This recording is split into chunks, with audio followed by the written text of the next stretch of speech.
fresh every Tuesday for MSPs around the world. This is Paul Green's MSP Marketing Podcast. It is a delight to be back on the podcast again. Welcome to the latest episode. This is what we've got coming up for you this week. We did not have money for marketing, and my job was to find money without spending any. And we took a company from $700,000 to over $2 million in annual in just 3 years. We are focusing completely on sales in this week's episode of the show. That's Brian Gillette. He's the best a man can get.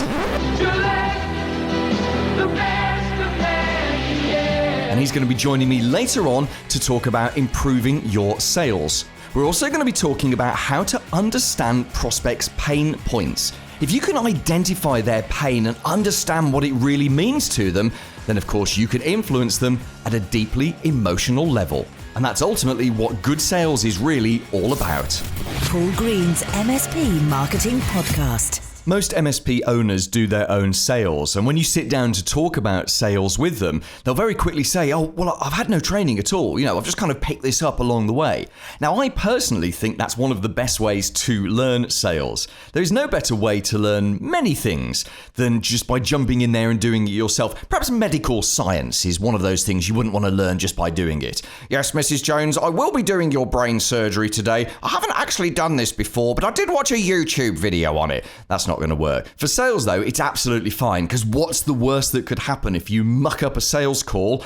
You don't win the work. And actually, what you tend to find is that most MSP owners are so passionate about what they do that when they throw themselves into a sales meeting, even if their technique and structure is all over the place, they still win the sale because people buy from passionate people. As you do this over a number of years, you become more sophisticated. You perhaps go on a course or you listen to guests like Brian Gillette that's going to be on later on the podcast, people that can teach you actual structure and teach you about the things that matter.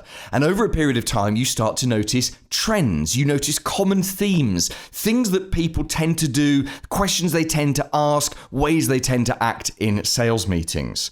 I used to do my own sales a very long time ago. I haven't done my own sales for, it must be getting on for 8, 9, maybe 10 years or so. I don't enjoy it. I'm good at it, of course I am, because I'm a business owner, but I don't enjoy it. So in any new business, any new venture, it's the first thing I look at is who can do the sales for me so that I can focus on the marketing. I much prefer marketing to sales. And the difference between those two things, by the way, is that marketing delivers you a sales meeting. Sales is where you actually close the sale. So most of what we talk about on this podcast is marketing. It's actually getting you that meeting in the first place. But I think we do have to touch on sales now and again, hence a special episode like today. Let's look at the common objections that tend to come up in sales meetings. Now, I'm not going to go into specific objections. I'm going to look at trends of objections. For example, one of the trends is that the prospect that you're talking to doesn't actually trust you as their supplier, as their provider. Now, this is normally an issue where perhaps they've gone through your marketing funnel, they've gone through your sales process too quickly, or you haven't done a good enough job of showing them your expertise and stamping your expertise and your authority on them. Maybe you haven't shown them enough social proof to show that lots of other business owners trust you, and therefore they should trust you as well. The way to spot that they don't trust you is through just general skepticism. You know that they want a solution, you know that they're going to switch to someone, but they just don't seem particularly engaged with you. And normally that does come down to the fact that they just don't really trust you. Another common objection that comes up is that the prospect doesn't really trust the package that you've put together, the solution that you have chosen for them. Now, maybe this has happened because you have baffled them with brands that they've never heard of or technical solutions that they just don't really understand. If you've identified they've, let's say, got a cybersecurity problem and you've said to them, oh yeah, we've got an amazing stack for this. We buy XYZ from this vendor. We buy this from this vendor, blah, blah, blah, blah. And you talk about vendors and software and tools and stacks. And as you're talking, you notice their eyes start to blank over and they are literally slipping into a coma in front of you. And what happens is they are disengaging. This is different to them disengaging with you as a provider. They can be very into you and like you as a person, but they can completely disengage with what it is that you're offering to them. And they don't trust the solution because they don't understand it, because you've made it too difficult, too techie, and they literally don't understand. And they are not going to take on the mental burden of understanding. They're going to push that back on you, because actually, as the salesperson, that is your problem. Another common objection is when the prospect doesn't think that they can afford what it is that you are offering. Now, my experience of most sales is that price is a factor, but it is rarely the factor. It's just one of the things that needs to be taken into consideration. There are two possible reasons for someone thinking they can't afford it. The most likely problem is that you haven't demonstrated enough value. So you've hit them with, hey, we're going to do this and this and this for you, and this is the price. And they don't understand the true value to them. Remember, people don't buy services. They don't buy solutions. They buy outcomes. And that's what you've got to sell to them. You've got to sell to them the outcome. Do you know what? What you sell is actually kind of easy to sell. If you take away the complexities of the technical stuff, what you're selling to them is peace of mind. You're selling to them productivity. You're selling to them enhanced collaboration. You're selling to them everything just being easy. You're selling to them that they are protected, that you've got their back. This is what people buy. And it's when you really sell them that stuff and not the technical stuff, that's when they really start to see the value in what it is that you're selling. The other reason that they might throw up affordability as an objection just simply comes down to cash flow. You know, not all businesses have great cash flows. Not all businesses have monthly recurring revenue like MSPs do. So it's sometimes easy to forget that some businesses might have a kind of a boom and bust cash flow. They might have tons of cash coming in at certain times of the year and no cash at other times of the year. Well, you can work with that, can't you? Couldn't you put together some kind of deal where perhaps they pay for half of their services in a lump sum once a year to reduce down the burden of their monthly recurring revenue? Now, I know that's not necessarily the best thing for you, although it's not a bad thing to get a lump sum of cash coming in now and again, is it? I think this is about understanding, and this is where the true partnership starts with your potential clients. It's about understanding how things work for them and showing that you genuinely care. You care enough to actually get down to the nuts and bolts of how much cash have they got coming in on a monthly basis, and can they afford to do this on a regular basis, or can we do some kind of deal to make it prepaid for them? I think the final common objection that you hear is, and this one is a killer, is when someone says, do you know, this is really good. I think we should do this, but not now. And I think what drives the not now objection, or we don't feel this is the right time, I think what drives that, well, it's either them not really understanding the urgency, you know, especially with cybersecurity, and we do not want to scare people, but we do want to educate them. And remember, ordinary business owners and managers don't understand how utterly devastating cybersecurity breaches can be. And if you know that they've got a setup which isn't quite right, that they are leaving themselves open to some kind of breach, then I think you almost owe it to them to help them to understand that. And that's not just about telling them. You can't tell someone something like that. You've got to help them to understand. That might involve showing them what ransomware looks like on a laptop. I think that's a great sales tool. Keep an old laptop that's got ransomware, rip out the Wi-Fi card so it can never spread, and show them what ransomware looks like. Explain how it got into that client's machine, how many days they were down, you know, how much data they lost, what their regulator said, all of those kind of things. These things can help to reposition cybersecurity to the people you're talking to. The other reason that they might say not now is because they like you, but they're just not quite ready to make the change. Essentially, they are trapped in something called inertia loyalty. Inertia loyalty is where it feels easier to stay with their existing supplier, even if that existing supplier is someone they're not happy with. Put another way, better the devil you know. And you will have seen this before. If you haven't yet, you will, where someone seems to dislike their current supplier. They seem ready, willing, and able to move. They seem to get on well with you. The proposal's right, the price is right, the package is right. And then you get a phone call from them and they say, yeah, we've decided to stay with our existing supplier for another year. It's very frustrating. And actually what's happened is that you haven't overcome that inertia loyalty. I think this is where you have to put in the work. Things like taking them out for dinner.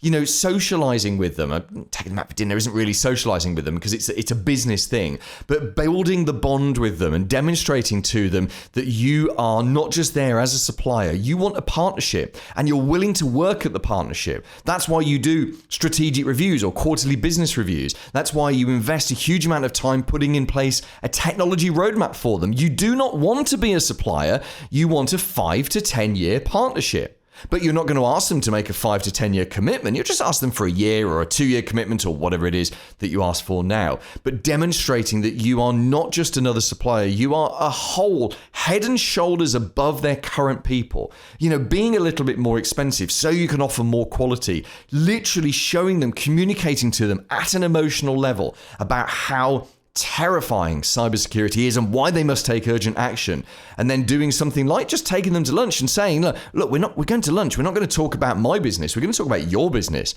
I want to learn more about you and your plans and where you're going and your frustrations. And we are not going to talk about technology or my business at all. I'm picking up the bill to take you out to lunch at a medium-sized local restaurant that's going to be fun and nice, and it's going to be us talking about your favorite subject, which is your business. This is how you bond with people, and it's how you actually overcome seemingly unovercomable. That's not a word, and I've just made it up, and I like it. Unovercomable objections, such as this is not the right time. Now, you're never going to overcome all objections. You're never going to convert all sales. It simply doesn't work like that. Selling, just like marketing, is a numbers game. But you know what? I bet that you don't get that many sales opportunities. Most MSPs I know only get 1, maybe 2 sales opportunities coming in the door every month or so. So when you do get them in, you owe it to yourself and your team to really throw yourself into every single opportunity that comes along.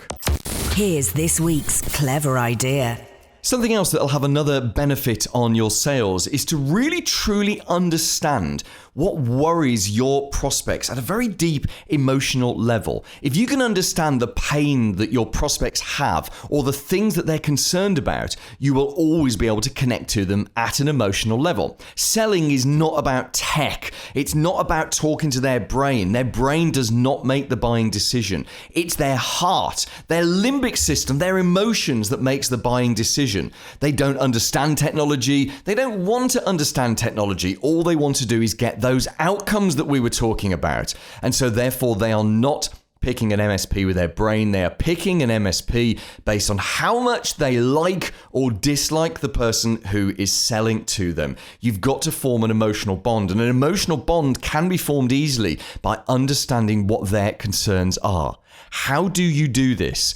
Well, it's about absorbing yourself in their world. This is very easy if you operate in a vertical. You just read their trade mags, you read their trade blogs, you go to their trade shows, you talk to them. And within a vertical, you can understand common worries and common themes. You do tend to find that 80% of people within a certain group will feel and act the same way. It's the 80-20 rule, and it happens in all sorts of groups, certainly within a vertical. And I've been in several verticals. I'm in one now. It's a vertical called MSPs, and 80% of the MSPs I speak to with businesses of a certain size have the same worries, they feel the same way about things, and they act the same way. And that's great because it means I can truly absorb myself in the pain points of the MSPs that I want to reach. That's what this podcast is all about. It's me reflecting back a lot of the things and conversations I've had with MSPs and research I've done. So it's very easy for you to do this in a vertical, kind of harder when you're talking to prospects on a geographical basis, but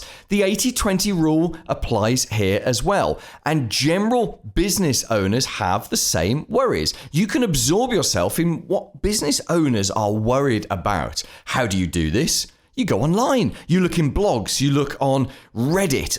It's the Wild West Reddit, but you can find some value there if you find there's bound to be a business owner's subreddit. You can go onto blogs, you can go onto forums, you can read magazines. What magazines are targeted at the business owners and managers that you most want to reach? Here in the UK, there's a business organization called the FSB.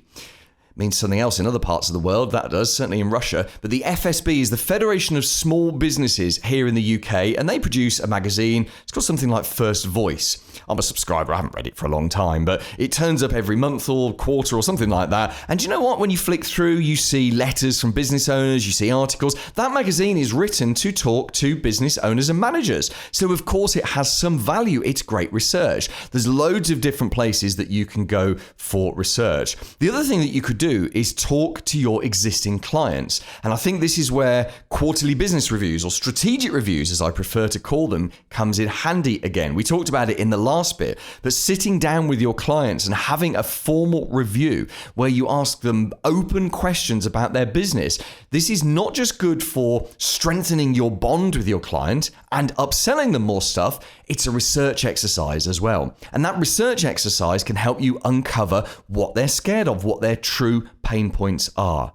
The other thing that you can do is analyze your tickets. And last week in the podcast, we talked about doing a ticket frenzy to close a load of tickets and try to spot trends in tickets. It's exactly the same thing here. If you look back over the last 1,000 tickets or so, maybe that's too much, 500 tickets or so, what are the trends that you see? What are the common problems that you see? What are the things that are annoying the users and the decision makers that you support? All of this is useful information. How do you log this? How do you use this to influence your sales?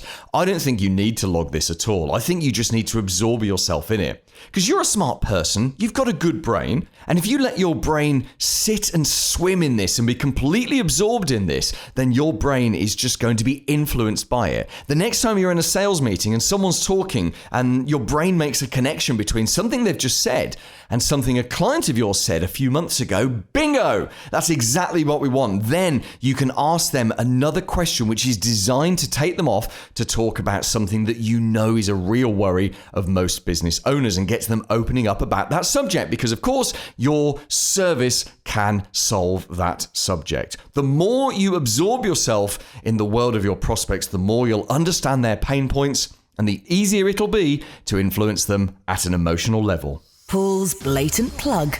There's a free book on MSP marketing, which thousands of MSPs all across the world have a copy of, and you can get a copy too.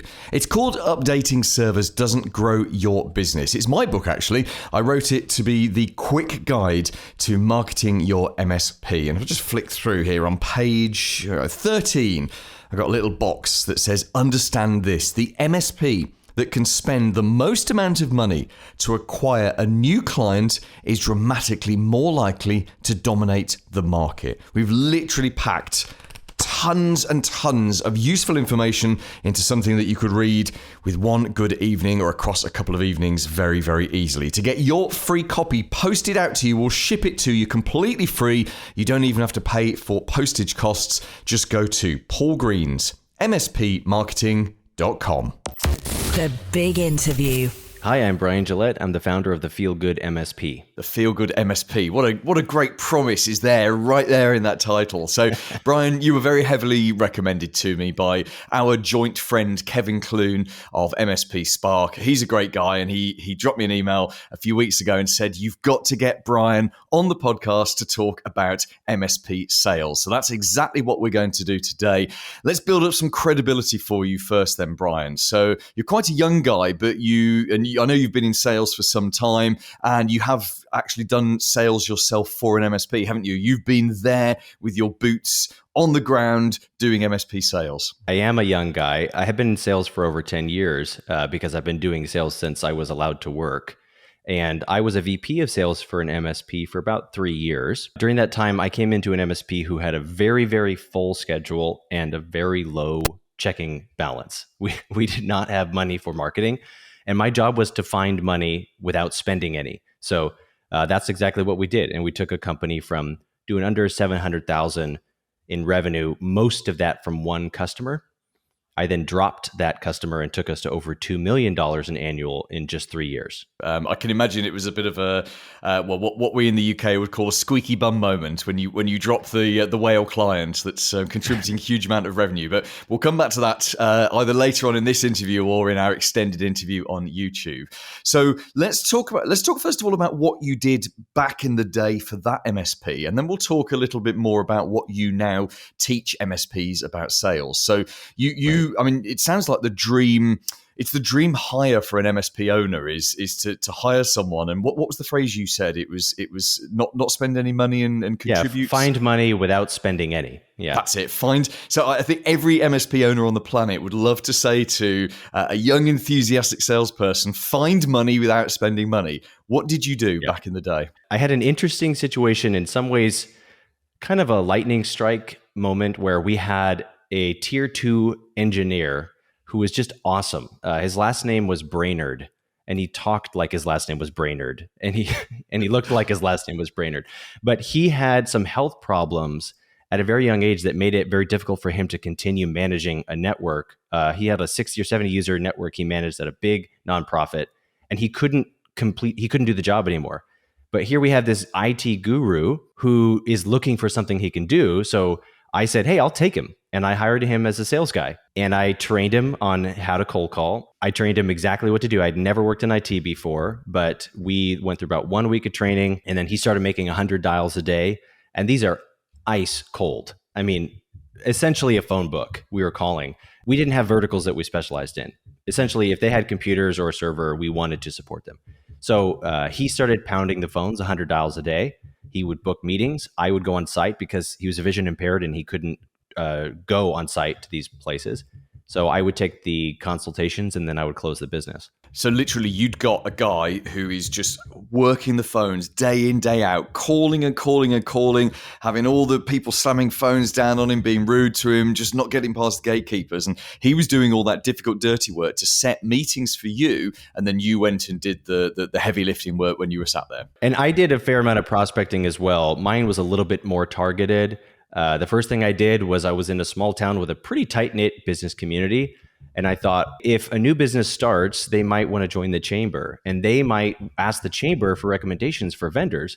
So I gave the chamber a VoIP system and I said, hey, I'll give you a VoIP system for free. I'll give you the IP phones. You just have to tell everybody who gave it to you. Being new to VoIP, I didn't know anything about IT, but I learned, wow, people are still using POTS lines and paying more for an inferior product.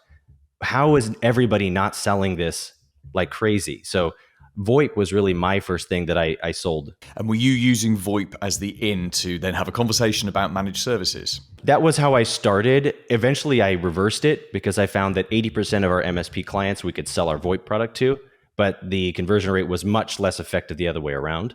So of course, if you can get a managed service contract in, you can stick and spread, as we say in sales, and you can get in with the flagship product and then eventually sell them everything else. So if we fast forward now to what you do, and obviously we'll give you a bit of a plug at the end of the interview, and I know you teach MSPs how to do sales. What's the kind of the structure now? Do you want to start at the beginning now? Because obviously that was you learning how to sell technical stuff, technology sales back in the day. What's the structure that you recommend MSPs use now? Great question.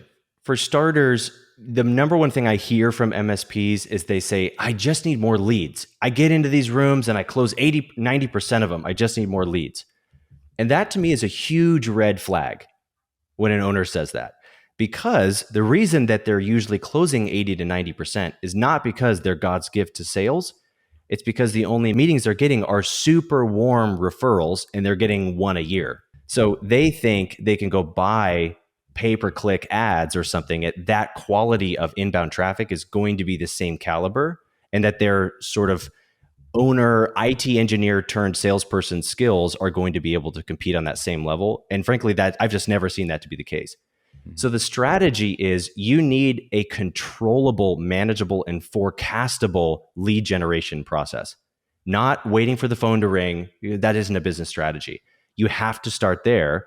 But then, of course, the top funnel fallacy says, if I get more leads, I will get more sales. And wouldn't that be great if it were true? But it isn't necessarily true, because what happens when you get on site at the office? What are you going to do with them then? Just mass volume of opportunities doesn't usually turn into a more effective kind of or decreased cost per acquisition for customers. So you really have to attack, how am I getting leads, and be able to do so consistently and controllably. But then what am I doing once I get them? Have a process, have a very, very specific due diligence process, just as specific as you would be if you were dressing down a network for cyber vulnerabilities. You need to be that specific for how you approach sales opportunities. I literally love everything that you've said so far on this interview. I agree with all of it, apart from the cold calling. But it sounds like you've moved some way away from that.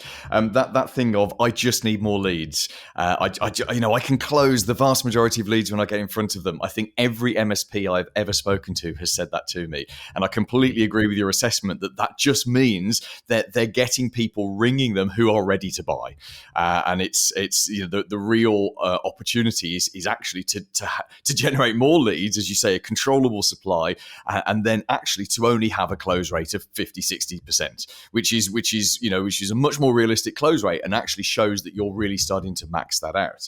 Now, what do you recommend people do these days? Are you recommending having like a cold caller bashing the phones, or are you recommending something a bit more sophisticated? It's a very interesting choice of words, because I would say this. I think that the best strategy for generating new opportunities for MSP is I want to be the MSP that's using the channel that all the other MSPs are not. I don't want to be another MSP in white noise. I don't want to be in the SEO race to zero, because to spend $10,000, $20,000 a year to be on page 4 of Google is not going to grow your business, nor should you be doing that. So I think that there's two real things. If I were an MSP today, this is what I would be doing. The first thing is I would be figuring out how to run webinars.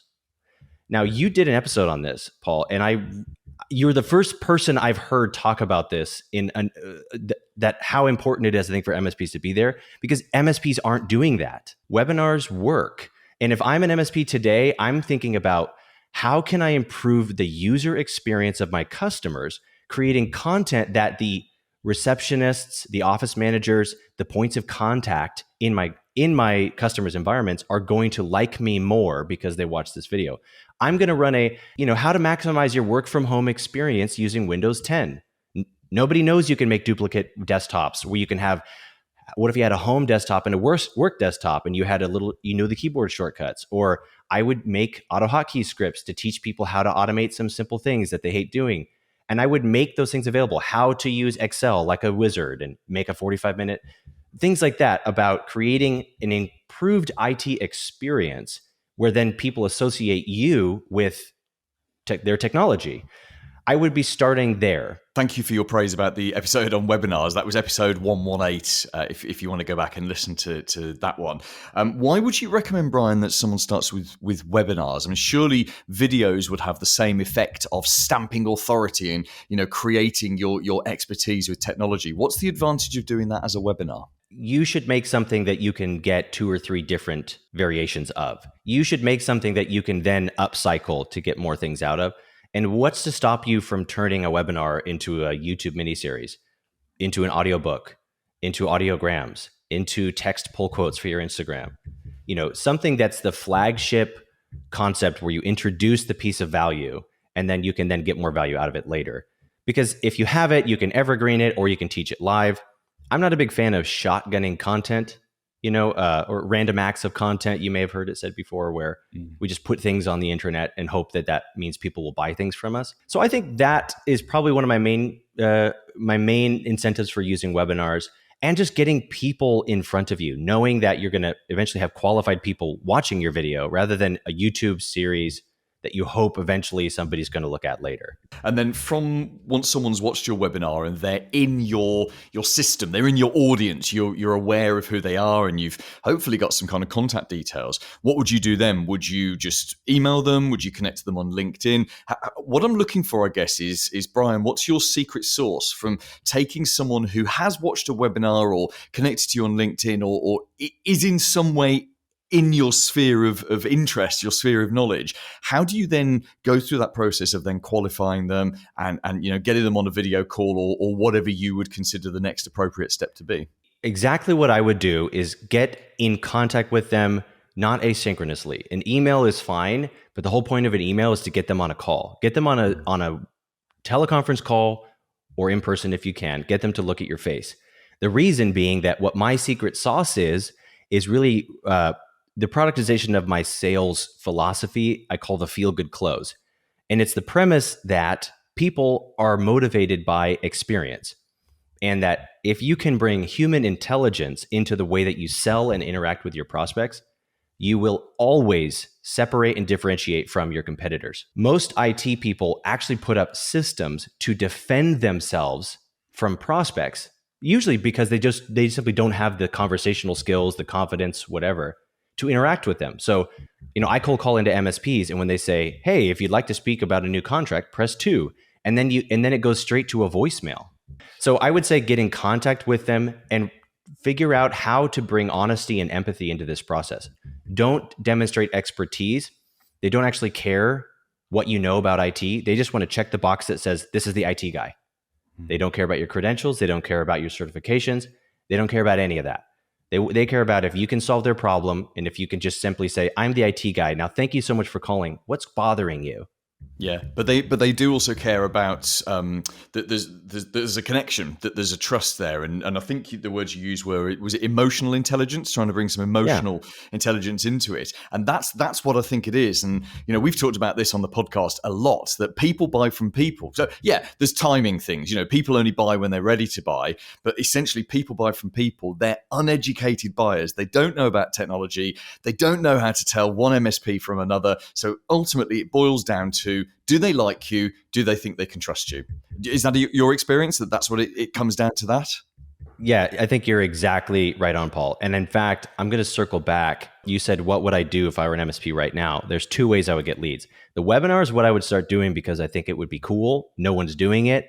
And you can then always turn that content into more marketing collateral later. So if the webinar flops, you've got 45 minutes about you talking about something great. You can get an ebook out of it. You can get a social media campaign out of it.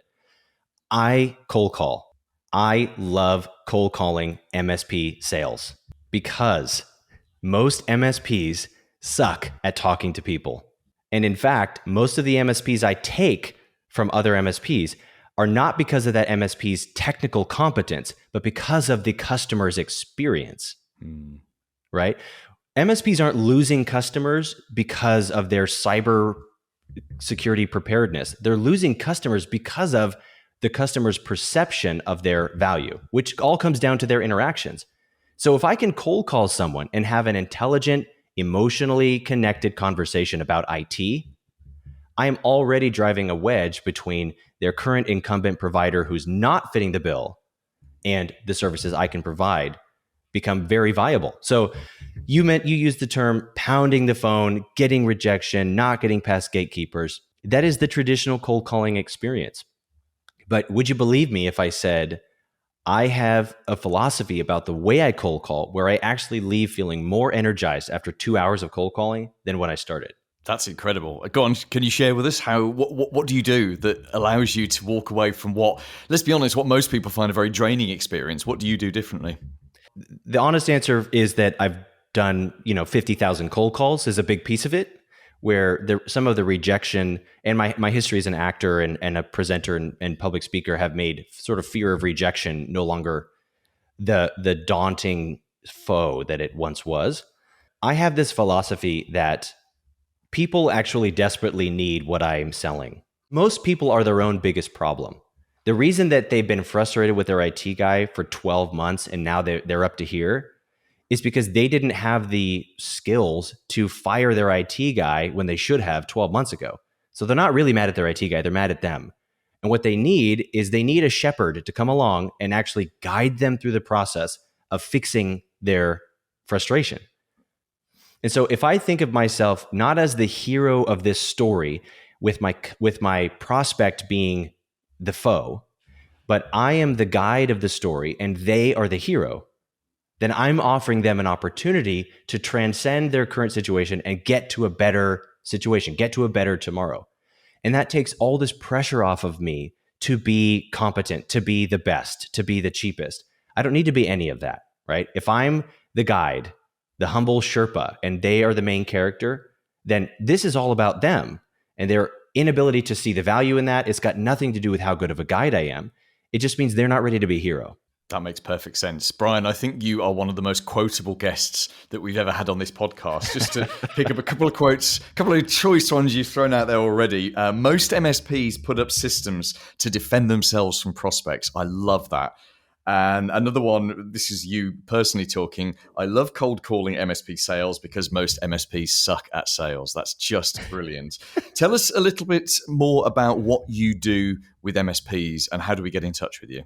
So now I have a company where I train MSPs how to make growing their company and running their company a more feel-good and cathartic experience. Because ultimately your company is going to grow if you like growing your company. But if it's draining and challenging, you're never going to have consistent success in growing the company if you have to get out of yourself to do so. So that's why my brand is called the Feel-Good MSP. I run workshops and programs where I help create standardization of sales systems.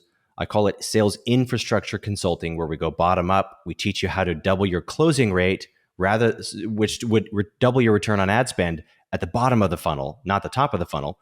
And then I eventually teach people how to get controllable prospecting through content creation and cold calling.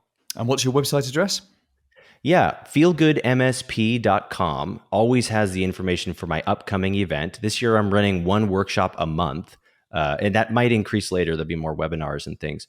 But I run a 3-day workshop every single month where you can learn more about what I'm doing. That's brilliant. Thank you so much, Brian. So you and I are now going to continue this interview on YouTube. It's our extended interview that we do every single week, and there are so many things that we could talk about. I think we'll go a little bit more into how to qualify prospects, because we've talked a lot about qualification. Sure. It'd be interesting to know what you look at. I'd like to touch on conversion rates as well. So here's someone who's made 50,000 cold calls. I think by now you have a fair idea of how many times you have to pick up the phone and dial the number to actually get a client, a paying monthly recurring revenue client at the end of that process. I also want to just explore from a personal point of view what it's like to drop a $700,000 a year recurring revenue client, and you know, I'm guessing they were the wrong kind of client. But let's explore the psychology of that, because that would be cool. And also a little bit about your background, being an actor and a presenter. That would be fun to explore.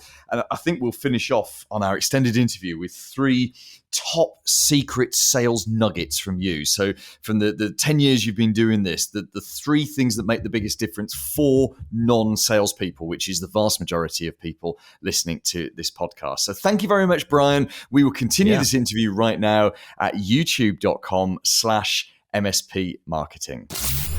Paul Green's MSP Marketing Podcast.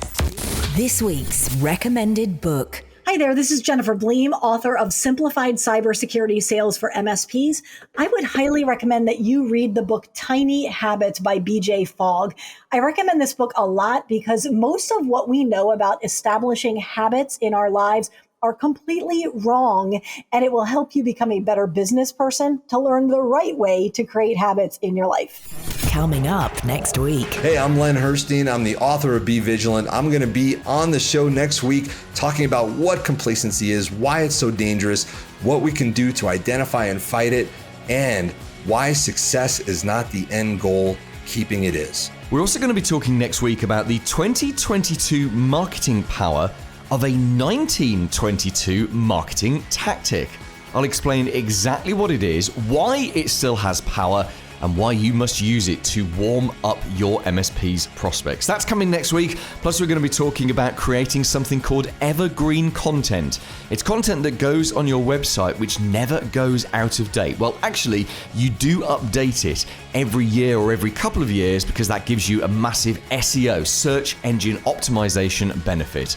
I'll explain what this content is, how you create it, and what its purpose is on your website next week. Now, don't forget, we've got a ton of content for you on YouTube. So the extended interview with Brian Gillette from today, that's on YouTube right now. And on Thursday, we'll be loading the latest episode of Another Bite. It's our show about the show.